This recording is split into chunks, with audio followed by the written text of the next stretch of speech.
ഒരു പഴയ raw. Yes, നല്ല ചെയിനടി ഉണ്ട് കേട്ടോ, നല്ല ലൂസ് ആയതാണ് എനിക്ക് തോന്നുന്നത്. അതിന് ചെയിൻ്റെ ലോക്ക് പോയതാണോന്നും അറിയത്തില്ല.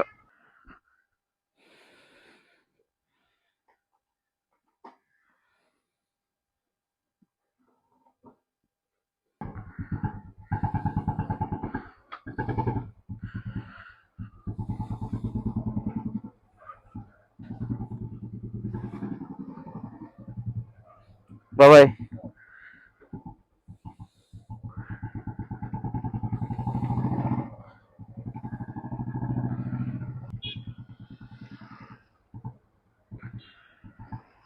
അയ്യോ,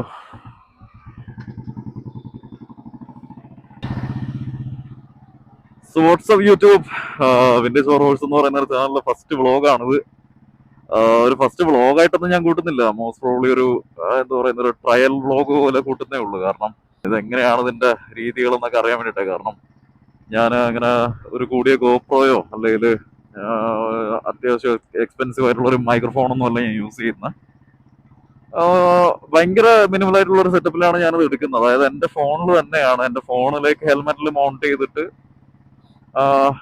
ഒരു ഭയങ്കര ചീപ്പായിട്ടുള്ള ഒരു മൈക്കാണ് യൂസ് ചെയ്യുന്നത്. അറൗണ്ട് എനിക്ക് തോന്നുന്നു ഒരു 1200 അതിന് താഴെ, എനിക്ക് തോന്നുന്നു 1000 സംതിങ്ങേ ഉള്ളൂ. ആ ഒരു മൈക്കാണ് ഞാൻ യൂസ് ചെയ്യുന്നത്. അപ്പൊ ഇതിന്റെ ഓഡിയോ ക്വാളിറ്റി എങ്ങനെയുണ്ട്, ഫോണിൽ വ്ളോഗ് എടുക്കുന്നത് എങ്ങനെയുണ്ട് എന്നൊക്കെ ജസ്റ്റ് ഒന്ന് അറിയാൻ വേണ്ടിയിട്ടുള്ള രീതിയിലൊന്ന് ഷൂട്ട് ചെയ്യുന്നേ ഉള്ളൂ ഇതില്. അതുകൊണ്ട് ജസ്റ്റ് ഒരു ട്രയൽ വ്ളോഗ് അത്ര ഞാൻ കാണുന്നുള്ളൂ ഇതിനെ. യാ, പിന്നെ എന്റെ സൗണ്ട് എത്രത്തോളം നിങ്ങൾക്ക് ക്ലിയർ ആയിട്ട് കേൾക്കാൻ പറ്റുന്നുണ്ടെന്നൊന്നും എനിക്ക് അറിയത്തില്ല. നോക്കാം. ഫുൾ ഫേസ് ഹെൽമെറ്റ് ആണ് ഞാൻ യൂസ് ചെയ്യുന്നത് ഇപ്പൊ കറന്റ്. അപ്പം ഇത് മീൻസ് ഫോണിൽ ഹെൽമെറ്റ് മൗണ്ട് ചെയ്യാനായിട്ട്. സോ അതുകൊണ്ട് ഞാൻ ബെലാക്ലാവ് യൂസ് ചെയ്യുന്നുണ്ട്. ബെലാക്ലാവ് യൂസ് ചെയ്തിരിക്കുന്നതുകൊണ്ട് കുറച്ച് ടൈറ്റ് ആണ്. അതായത് ഹെൽമെറ്റ് കറക്റ്റ് സൈസ് തന്നെയാണ് എന്റെ, പക്ഷെ ഈ ബെലാക്ലാവയുടെ ഒരു ടൈറ്റ്, ഒരു ചെറിയ ടൈറ്റ്നസ് വരുന്നുണ്ട്. എന്റെ മൂക്ക് ഒരു ഇതായിട്ട് ഇരിക്കും. അത് മീൻസ് മൂക്ക് ഇങ്ങനെ കുറച്ച് ടൈറ്റ് ആയിട്ട് ഇരിക്കും. അതുകൊണ്ട് ഞാൻ സംസാരിക്കുന്നതിന്റെ സൗണ്ട് വ്യത്യാസം ഉണ്ടെങ്കിൽ മനസ്സിലാക്കുക, അതുകൊണ്ടാണ്. സോ യാ, അപ്പോ സീറ്റ് ഇല്ല ബ്രോ, സിംഗിൾ സീറ്റ് ആണ്. പിന്നെ വ്ളോഗ് എങ്ങനെ സ്റ്റാർട്ട് ചെയ്യണമെന്നോ അല്ലെങ്കിൽ വ്ളോഗ് എങ്ങനെ സ്റ്റാർട്ട് ചെയ്യണമെന്നോ അല്ലെങ്കിൽ ഇതെങ്ങനെയാണ് ക്യാരി ഓൺ ചെയ്യേണ്ടത്, ഇതിന്റെ രീതികൾ എങ്ങനെയാണെന്നൊന്നും എനിക്ക് ഒരു ഐഡിയ ഇല്ല ഇതിനെ പറ്റിയിട്ട്. ബിക്കോസ് അത് പറഞ്ഞു തരാനായിട്ട് ആരും ഇല്ല. അതിന്റെ ഉണ്ട്, ഫ്രണ്ട്സ് ഉണ്ട്, വ്ളോഗ് ചെയ്യുന്നവരുണ്ട്. പക്ഷെ അവരൊക്കെ കൂടുതലും ലൈക്ക് ജസ്റ്റ് വീഡിയോസ് മാത്രമേ ഉള്ളൂ, ലൈക്ക് സംസാരിക്കുന്നില്ല, ഇങ്ങനെ ഇന്ററാക്റ്റീവ് ആയിട്ട് ചെയ്യുന്നവരല്ല. അപ്പൊ എനിക്ക് അവരുടെ അടുത്ത് ലൈക്ക് ചോദിച്ചിട്ട് എങ്ങനെയാണ് ഇത് ചെയ്യുന്നതെന്ന് പറയാൻ, ഒന്നാമത്തെ കാര്യം പിന്നെ അവർക്കൊക്കെ തിരക്കായിട്ട് പിന്നെ അതിനു വേണ്ടി ഞാൻ ബുദ്ധിമുട്ടിപ്പിക്കണ്ട. ഫൈൻ, ഇത് വലിയൊരു സംഭവം അല്ലല്ലോ, ലൈക്ക് നമുക്ക് തന്നെ സ്വന്തമായിട്ട് ചെയ്യാന്നുള്ളതല്ലേ ഉള്ളൂ എന്ന് ഓർത്തിട്ടാണ് പിന്നെ ഞാൻ ഐ തോട്ട് എന്തെങ്കിലും ആവട്ടെ, do the way how it is എന്നുള്ള രീതിയിൽ തുടങ്ങിയത്. പിന്നെ ഇന്ന് നോക്കിയപ്പോൾ ഒരു സൺഡേ, ഐ തോട്ട് ഇന്നായിരിക്കും കുറച്ചും കൂടെ ബെറ്റർ ആയിട്ട്, റോഡിൽ വലിയ തിരക്ക് കാണില്ല എന്നുള്ളൊരു ഇതിലാണ് ഞാൻ ഇറങ്ങിയത്. നോക്കാം. ഞാനിപ്പോ ഈ റൈഡിൽ ഇപ്പൊ യൂസ് ചെയ്തുകൊണ്ടിരിക്കുന്ന മോട്ടോർ സൈക്കിൾ എന്ന് പറയുന്ന എന്റെ വണ്ടി തന്നെയാണ്. പേഴ്സണൽ യൂസ് ആയിട്ട് ഞാൻ, or may be daily use ആയിട്ട് ഞാൻ യൂസ് ചെയ്യുന്ന വണ്ടിയാണ്. 1983 മാനുഫാക്ചേർഡ് ആയിട്ടുള്ള റോയൽ എൻഫീൽഡ് 350cc സ്റ്റാൻഡേർഡ്. ഈ വണ്ടിയെ പറ്റി പറയാനാണെങ്കിൽ എന്റെ ഇൻസ്റ്റഗ്രാം കാണുന്നവർക്ക് അറിയാം വണ്ടിയെ പറ്റിയിട്ട്. സോ ഒരു ക്വിക്ക് ഇൻട്രൊഡക്ഷൻ പോലെ പറയാനാണെങ്കിലും എന്താണ്, 1983 മാനുഫാക്ചേർഡ് ആണ്. ഞാനിതിന് 1962 ആ ഒരു G2 ലുക്കിലോട്ട് കൺവേർട്ട് ചെയ്തതാണ് ബാക്കിലോട്ട്. അതില് ഭയങ്കര മിനിമലിസ്റ്റിക് ആണ്. അതായത് ഹാൻഡിൽ ബാർ ആയിരുന്നാലും ഭയങ്കര മിനിമലിസ്റ്റിക് ആണ്. കാരണം ഇതിൽ ആകെ ഇലക്ട്രോണിക് എന്ന് പറഞ്ഞ ഹാൻഡിൽ ബാറിൽ വരുന്നത് ജസ്റ്റ് ഈ ഹോണ് മാത്രമേ ഉള്ളൂ. അല്ലാണ്ട് ഹാൻഡിൽ ബാറിൽ അങ്ങനെ വേറെ ഇലക്ട്രോണിക്സ് ആയിട്ട് ഒന്നും വരുന്നില്ല. ആക്സിലേറ്റർ ഉണ്ട്, ബ്രേക്ക് ഉണ്ട്, അഡ്വാൻസ് ആൻഡ് റിറ്റാർഡ്, പിന്നെ ഹോൺ സ്വിച്ച്, ക്ലച്ച്, പിന്നെ താഴെ ഡീകംപ്രഷൻ ലിവർ വരുന്നുണ്ട്. കാണാമോന്ന് എനിക്ക് അറിയത്തില്ല.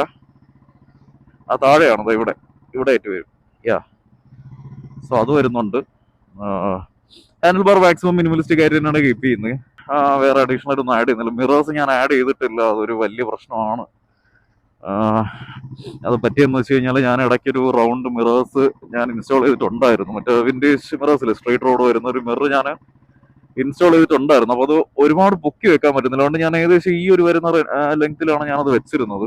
അപ്പോൾ പറ്റിയെന്നു വെച്ച് കഴിഞ്ഞാൽ ഞാൻ എന്തെങ്കിലുമൊക്കെ ആയിട്ട് കൈ ഇങ്ങനെ എടുക്കുകയും വെക്കുകയൊക്കെ ചെയ്യുമല്ലോ, ലൈക്ക് ഇങ്ങനെ കൈ ഇങ്ങനെ വെക്കുന്ന സമയത്ത് ഈ മിററിന്റെ ചുറ്റുമുള്ള ഒരു ഷാർപ്പായിട്ട് എഡ്ജിൽ കയറി കൊണ്ട് കൈ ഭയങ്കരമായിട്ട് മുറിയുന്നു. പിന്നെ ഞാൻ വിചാരിച്ചത് അതങ്ങ് ഊരി വെക്കാന്ന് പറഞ്ഞിട്ട് അങ്ങ് ഊരി വെച്ചതാണ്. അതിന് ശേഷം പിന്നെ വെച്ചിട്ടില്ല. പിന്നെ ഇതില് എക്സോസ്റ്റ് നോട്ട് എന്തുമാത്രം ക്ലിയർ ആയിട്ട് കേൾക്കാൻ പറ്റുന്നുണ്ടെന്ന് എനിക്ക് അറിയത്തില്ല. ഇനി കേൾക്കാൻ പറ്റുന്നുണ്ടെങ്കിലും ഇല്ലെങ്കിലും ഇപ്പൊ കറന്റ് ഞാൻ യൂസ് ചെയ്യുന്ന ഒരു ഇൻഡോറിയാണ്. ഇൻഡോർ എക്സോസ്റ്റ് ആണ് യൂസ് ചെയ്യുന്നത്. പിന്നെ ആൾക്കാരൊക്കെ നോക്കുന്നു ഇതെന്താ അവൻ ഇങ്ങനെ ഫോണൊക്കെ എടുത്ത് ഹെൽമെറ്റിൽ വെച്ചോണ്ട് പോകുന്നതെന്നൊക്കെ നോക്കുവാണ്. എന്തോ നാണക്കേടുണ്ടോന്ന് ചോദിച്ചാൽ നാണക്കേടൊന്നും ഇല്ല. കാരണം എല്ലാവരും ഇങ്ങനെയൊക്കെ തന്നെയാണ് തുടങ്ങുന്നത്. ഞാനും തുടക്കക്കാരൻ തന്നെയാണ്. അതുകൊണ്ട് ഇങ്ങനെ അങ്ങ് തുടങ്ങാമെന്ന് വിചാരിച്ചു. ആൾക്കാർ നോക്കും. അവരങ്ങനെ വേറെ കളിയാക്കുന്നവർ ഒരുപാട് പേര് കാണും. പിന്നെ ആൾക്കാർ ജസ്റ്റ് നോക്കുന്നതായിരിക്കാം എന്നോർത്ത് നമുക്ക് സമാധാനിക്കാം. We were talking about the exhaust note. അപ്പം എക്സോസ്റ്റ് നോട്ട് എന്തുമാത്രം ക്ലിയർ ആയിട്ട് കേൾക്കാൻ പറ്റുന്നുണ്ടെന്ന് എനിക്ക് അറിയത്തില്ല. കെ ഇൻഡോറിയാണ് യൂസ് ചെയ്യുന്നത്. കെ ഇൻഡോറി തന്നെ പല ടൈപ്പ് വരുന്നുണ്ട്. അതിൽ കെ ഇൻഡോറിയാണ് എനിക്ക് കുറച്ചും കൂടെ ബെറ്റർ ആയിട്ട് തോന്നിയത്. കാരണം ഒരു പഴയ യെസ് എനിക്കും കുറച്ചും കൂടെ ഒരു റോ ആയിട്ട് ഫീൽ ചെയ്യുന്നത്, അതായത് പഴയ ഒറിജിനൽ ആ ഒരു പഴയ കാസ്റ്റേണ്ട ഒരു റോ ബീറ്റ് എനിക്ക് ഫീൽ ചെയ്യുന്നത് കെ ഇൻഡോറിയിലാണ്. അത് HK ഇൻഡോറി ആയിരുന്നാലും NK ഇൻഡോറി ആയിരുന്നാലും VW ഇൻഡോറി ആയിരുന്നാലും ഒക്കെ എനിക്ക് കുറച്ചും കൂടെ ബെറ്റർ ആയിട്ട് തോന്നിയത് കെ ഇൻഡോറിയാണ്. സോ ഇപ്പൊ ഞാൻ ആർക്കെങ്കിലും റെക്കമെൻഡ് ചെയ്യുന്നെങ്കിലും ഇൻഡോറീസിൽ റെക്കമെൻഡ് ചെയ്യുന്നെങ്കിലും ഞാൻ കെ ഇൻഡോറിയെ റെക്കമെൻഡ് ചെയ്യത്തുള്ളൂ. പിന്നെ ഞാൻ പേഴ്സണലി ഏറ്റവും കൂടുതൽ റെക്കമെൻഡ് ചെയ്യുന്ന ബ്രാൻഡ് മെറ്റൽ ഫോൾഡ് ആണ്. കാരണം മെറ്റൽ ഫോൾഡാണ് പേഴ്സണലി എനിക്ക് തോന്നിയിട്ടുള്ളത്. എല്ലാവർക്കും അങ്ങനെ തോന്നണമെന്നില്ല.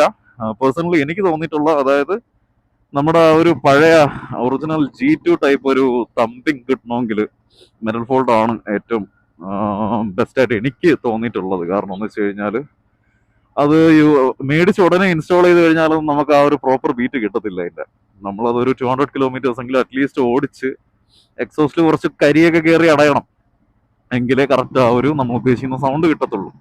ഒരുപാട് പേർക്ക് ഞാനത് റെക്കമെൻഡ് ചെയ്തു, സജസ്റ്റ് ചെയ്തു. അപ്പൊ അവരൊക്കെ അത് മേടിച്ച് യൂസ് ചെയ്തിട്ട് ആരും അങ്ങനെ ഇന്നേ വരെ ലൈക്ക് എന്താ പറയുന്ന കൊള്ളത്തില്ല എന്ന് പറഞ്ഞിട്ടില്ല. എല്ലാവർക്കും ഇഷ്ടപ്പെട്ടു.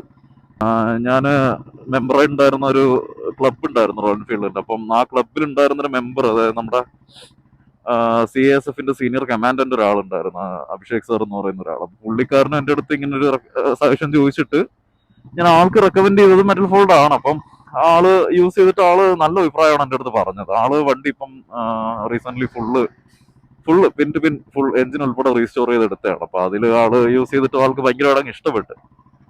അതല്ല, ഞാൻ റെക്കമെൻഡ് ചെയ്തവർക്കൊക്കെ ഇഷ്ടപ്പെട്ടു. സോ ഞാൻ പേഴ്സണലി ഏറ്റവും കൂടുതൽ റെക്കമെൻഡ് ചെയ്യുന്നത് മെറ്റൽ ഫോൾഡ് തന്നെയാണ്. മേ ബി മോർ ദാൻ കെ ഇൻഡോറി ഞാൻ റെക്കമെൻഡ് ചെയ്യുന്നത് മെറ്റൽ ഫോൾഡ് തന്നെയാണ്. പിന്നെ ഞാൻ ഇതല്ലാതെ ഫ്രീ ഫ്ലോ യൂസ് ചെയ്യുന്നുണ്ട്. അത് റോഡ് ലീഗൽ അല്ല, ഞാൻ എപ്പോഴും അങ്ങനെ യൂസ് ചെയ്യാറില്ല. ഇത് യൂസ് ചെയ്ത് ഭയങ്കര സൗണ്ടാണ് അത്, ആ ഒരു ഇത് മാത്രം. പക്ഷെ നല്ല തമ്പിങ് ആണ് അത്. പക്ഷെ എല്ലാ എക്സോസ്റ്റും നമ്മൾ മേടിച്ച് വെച്ച് കുറച്ച് യൂസ് ചെയ്ത് കഴിയുമ്പോഴാണ് അതിന്റെ കറക്റ്റ് പ്രോപ്പർ ബീറ്റ് ഇടുന്നത്. പക്ഷേ ഫ്രീ ഫ്ലോയുടെ ഒരു ഇഷ്യൂ എന്ന് വെച്ച് കഴിഞ്ഞാൽ നമ്മളത് മേടിച്ച് വെച്ച് കുറച്ച് കാലം ചെല്ലുന്തോറും അതിന്റെ ബീറ്റ് ഭയങ്കര മോശമാണെന്ന് തുടങ്ങും. അതായത് ഭയങ്കര ഓപ്പൺ ആയിട്ട് കേൾക്കും ബീറ്റ്. ആ ഒരു ഇഷ്യൂ മാത്രമേ ഫ്രീ ഫ്ലോയ്ക്ക് ഞാൻ കണ്ടുള്ളൂ. സോയാ ഒന്നാമത്തെ കാര്യം, ഈ ഞാൻ വണ്ടിയിൽ അങ്ങനെ അധികം പോകുമ്പോഴത്തേക്കും ഫുൾ ഫേസ് ഹെൽമെറ്റ് അല്ല യൂസ് ചെയ്യുന്നത് ബുള്ളറ്റിൽ. ഫുൾ ഫേസ് ഞാൻ റെക്കമെൻഡ് ചെയ്യത്തുള്ളൂ. പിന്നെ എനിക്ക് അത് ശീലമായി പോയത് കൊണ്ടാണ് ഈ ഫുൾ ഫേസ് അങ്ങനെ അധികം വെച്ചിട്ടില്ലാത്തതുകൊണ്ട്. പണ്ടൊക്കെ ഫുൾ ഫേസ് തന്നെയാണ് യൂസ് ചെയ്യുന്നത്. ഈ ബുള്ളറ്റിന് മുന്നേ RX ആയിരുന്നു. അപ്പൊ RX 135 ഉണ്ടാകുന്ന സമയത്തൊക്കെ ഫുൾ ഫേസ് തന്നെയാണ് യൂസ് ചെയ്തുകൊണ്ടിരുന്നത്. അപ്പം ആ സമയത്തൊക്കെ ലൈക്ക് എന്താ പറയാൻ, ആ സമയത്തൊക്കെ ഓക്കെ ആയിരുന്നു. പക്ഷെ ഇപ്പം നമ്മൾ ഹാഫ് ഫേസ് ഇത്ര യൂസ് ചെയ്തിട്ട് ഇതിലോട്ട് പോകുമ്പോൾ ഒട്ടും പറ്റുന്നില്ല. കാരണം ചൂടായിരുന്നാലും അല്ലെങ്കിൽ ഒട്ടും സഹിക്കാൻ പറ്റുന്നില്ല കേട്ടോ ഇതിനകത്ത്. എസ്പെഷ്യലി ഇപ്പോഴത്തെ കേരളത്തിലെ ചൂടെന്ന് പറയുന്ന അത്രയും ഹൈ ആണ്. ഇവിടെ ട്രിവാൻഡ്രത്ത് ഒരു മഴ കണ്ടിട്ട് എത്ര കാലമായെന്നറിയോ? ആരൊക്കെ പറയുന്ന കേട്ട് മെനിഞ്ഞാന്തോ പെയ്തു എന്നൊക്കെ പറയുന്നു, ഞാൻ കണ്ടില്ല. വാട്ടവർ. ചൂടും പിന്നെ ഈ ട്രാഫിക് എന്ന് പറഞ്ഞാൽ എക്സ്ട്രീം ട്രാഫിക്കിന്റെ ഇടയിലുള്ള ഈ ഒരു ചൂട്, പിന്നെ വണ്ടിയിൽ നിന്ന് വരുന്ന ഹീറ്റ് കുറവാണോന്ന് വെച്ചാൽ കുറവാണ്, എന്നാലും ഉണ്ടോന്ന് വെച്ചാൽ ഉണ്ട്. പുതിയ വണ്ടീനെക്കാട്ടിലും പഴയ വണ്ടിയിൽ ഹീറ്റ് കൂടുതലാണ്. കാസ്റ്റേൺ ആയതുകൊണ്ട് ഈ ട്രാഫിക്കിന്റെ ഇടയിലും കൂടെ ആകുമ്പോഴത്തേക്കും ഭയങ്കര ബുദ്ധിമുട്ടാണ്. പ്രത്യേകിച്ച് ഈ ഫുൾ ഫേസ് ഹെൽമെറ്റും കൂടെ വെച്ചിരിക്കുന്നതുകൊണ്ട് ഒട്ടും പറ്റുന്നില്ല. ഇപ്പൊ തന്നെ ഞാൻ വേർത്ത് കുളിച്ചൊരു വഴിയായിട്ടിരിക്കുകയാണ് അകത്ത്. എവിടെയെങ്കിലും ഒന്ന് കൊണ്ടുപോയി ഹെൽമെറ്റ് ഉരി വെച്ചൊരു നല്ലൊരു ജ്യൂസ് കുടിക്കണം. നല്ല തണുത്തൊരു ജ്യൂസ് എവിടെ നിന്നെങ്കിലും കുടിക്കാൻ പറ്റിയിരുന്നെങ്കിൽ എന്ന് പറഞ്ഞാണ് പോകുന്നത്.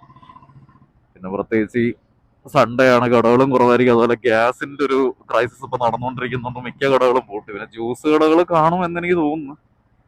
ഇപ്പൊ ആദ്യം ചെയ്യേണ്ട കാര്യം എന്ന് പറഞ്ഞാൽ എവിടെയെങ്കിലും ഇച്ചിരി തണൽ കിട്ടുന്ന അടുത്ത് പോവുക, അവിടെ പോയിരുന്നൊരു ജ്യൂസ് കുടിക്കുക ആദ്യം. അത് കഴിഞ്ഞിട്ട് ഈ ഇപ്പൊ ഞാൻ റെക്കോർഡ് ചെയ്ത ക്ലിപ്സ് എല്ലാം ഇതിലുണ്ടോ എന്ന് ആദ്യം ചെക്ക് ചെയ്യണം.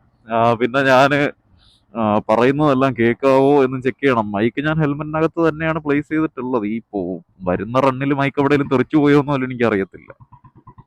മൈക്കില്ലെങ്കിൽ പിന്നെ ഞാൻ ഇത് പറഞ്ഞോണ്ടിരിക്കുന്നതൊക്കെ വെറുതെ ആവും. ഇത്ര നേരം ഈ പ്രസംഗമൊക്കെ നടത്തിയത് വെറുതെ ആവും.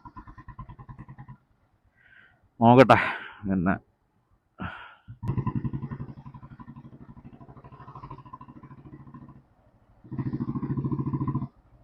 നല്ല ചെയിനടി ഉണ്ട് കേട്ടോ, നല്ല ലൂസായെന്നാണ് എനിക്ക് തോന്നുന്നത്. അതിന് ചെയിൻ്റെ ലോക്ക് പോയതാണോ എന്നും അറിയത്തില്ല. നോക്കണം എന്താണേലും. അയ്യോ,